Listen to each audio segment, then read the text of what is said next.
Download करें जनमत Haryana app.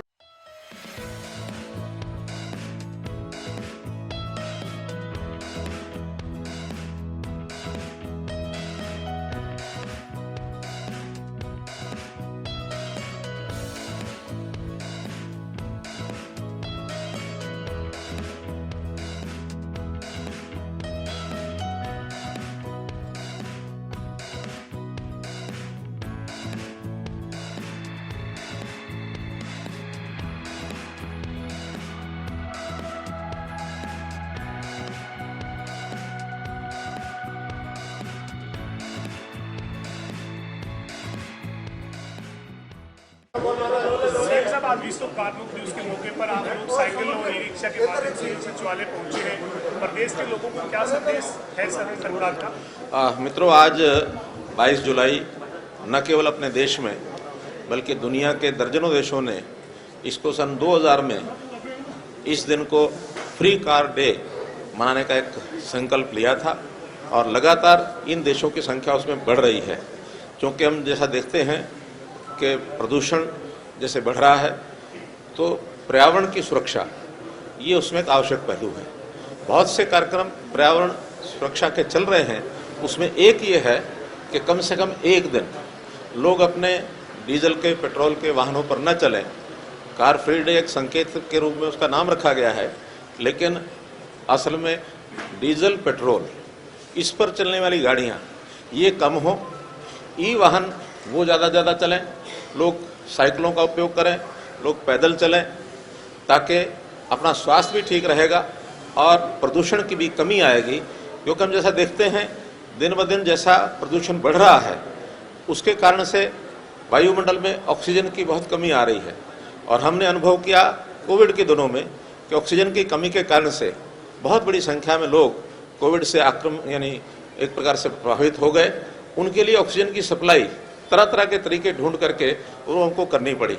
Liquid oxygen बहुत जगह से ट्रांसपोर्ट करके हम अपने हरियाणा में लाए। हरियाणा में 2 ही केंद्र ऐसे बड़े केंद्र हैं जहाँ से लिक्विड ऑक्सीजन को मिलती है, बाकी छोटे छोटे केंद्र हैं, लेकिन ज़्यादा आवश्यकता होने के कारण से हमने नॉर्थ ईस्ट के जो इंडस्ट्री है जहाँ ऑक्सीजन बनती है वहाँ से भी इसको यानी एक प्रकार से ट्रांसपोर्ट करके लाए। हवाई जहाज़ों का भी जो खाली टैंकर हैं ऑक्सीजन के लिए वो हमने लिफ्ट करके भेजे। ट्रेन्स के द्वारा भी उपयोग करके उनको यहाँ लाया गया। प्राइवेट एजेंसियों ने भी उसमें बहुत बड़ा योगदान किया। ऑक्सीलेटर बाहर से विदेशों से हमने मंगवाए।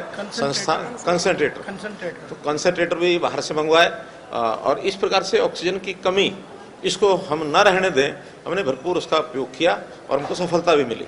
लेकिन ऑक्सीजन वायुमंडल में कैसे बढ़े इसके लिए हमारे फॉरेस्ट डिपार्टमेंट ने आह्वान किया है कि ज़्यादा से ज़्यादा वन लगाए जाएं।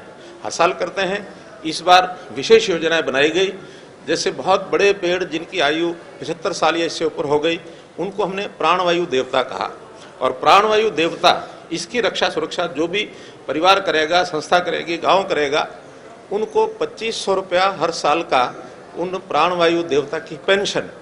ये भी एक यूनिक प्रोजेक्ट जो है हमारा हरियाणा का है, कभी कहीं और जगह ये नहीं लिया गया। लेकिन ऐसी ऑक्सीजन देने वाले जो पेड़ और ये ज़्यादा ऑक्सीजन देने वाले जो पेड़ हैं वही लंबे समय तक भी चलते हैं। बड़ का पेड़ है, पीपल का पेड़ है और नीम का इतनी बड़ी आयु नहीं होती है, उसके लिए ये होता है तो हमारे यहाँ जाड़े हैं पिलखण जो है वो है, और एक गिरनार। ये पेड़ ऐसे जो 70 साल 75 साल 80 साल 100 साल तक चलते हैं। तो इन पेड़ों की संख्या ज़्यादा बढ़ाई जाए।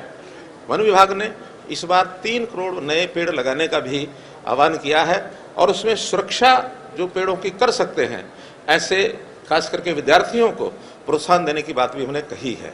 तो ऐसे सरकारी तौर पर ऑक्सीवन जो वन इस वर्ष में लगेंगे 5 एकड़ से लेकर के और 100 एकड़ तक शहरों में, गाँव में, उनका नाम ऑक्सीवन रखा है।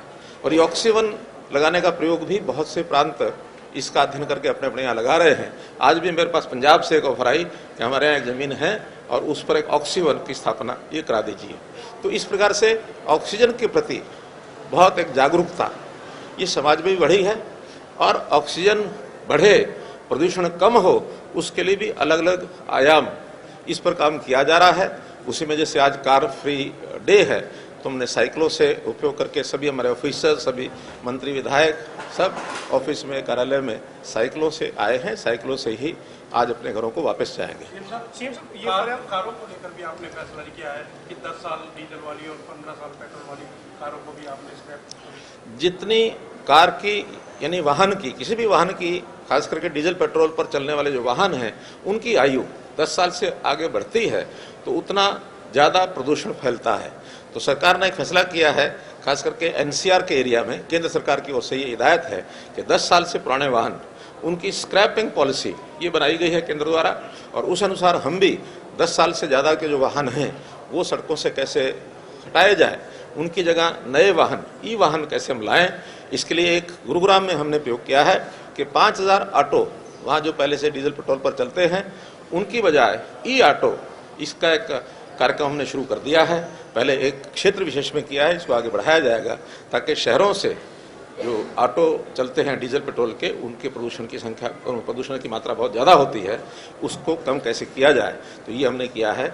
ई वाहन की हमारी एक पॉलिसी, ये भी बहुत जल्दी हम लेकर के आ रहे हैं इंडस्ट्री डिपार्टमेंट की ओर से, ताकि ई वाहन का प्रोडक्शन ये ज़्यादा मात्रा में प्रदेश में हो और इसका उपयोग भी हम ई वाहनों का अपने प्रदेश में कर सकें। सर, इलेक्ट्रिक वाहन आमतौर पर बहुत महंगे माने जाते हैं और बहुत कॉस्टली पड़ते हैं, कोई सब्सिडी की कोई तैयारी सरकार की? ई वाहन की कीमत वन टाइम कॉस्ट तो ज़्यादा हो सकती है, लेकिन रनिंग कॉस्ट बहुत कम है। जैसे अभी हमने कारें, ऑटो ये देखा है, एक ऑटो का जो रनिंग कॉस्ट है वो 30 पैसे पर किलोमीटर बैठ रहा है। कार का जो रनिंग कॉस्ट है 1 रुपये किलोमीटर बैठ रहा है। डीजल पेट्रोल वो 5 रुपये, 6 रुपये, 10 रुपये तक भी पहुंच जाता है। तो ऐसे वाहनों को वन टाइम कॉस्ट ज़्यादा होने के बाद उसका जो रनिंग कॉस्ट कम होने के कारण से लोग इसको प्राथमिकता दे रहे हैं। फिर भी प्रारंभ में प्रचलित करने के लिए, ज़्यादा प्रचार इसका हो, तो इस पर सब्सिडी आदि जो आप कह रहे हैं वो हमने घोषणा भी की है। जैसे ई ऑटो गुरुग्राम में 3 अलग अलग एजेंसीज से उनको 30-30 हज़ार रुपये की सहायता दी जा रही है।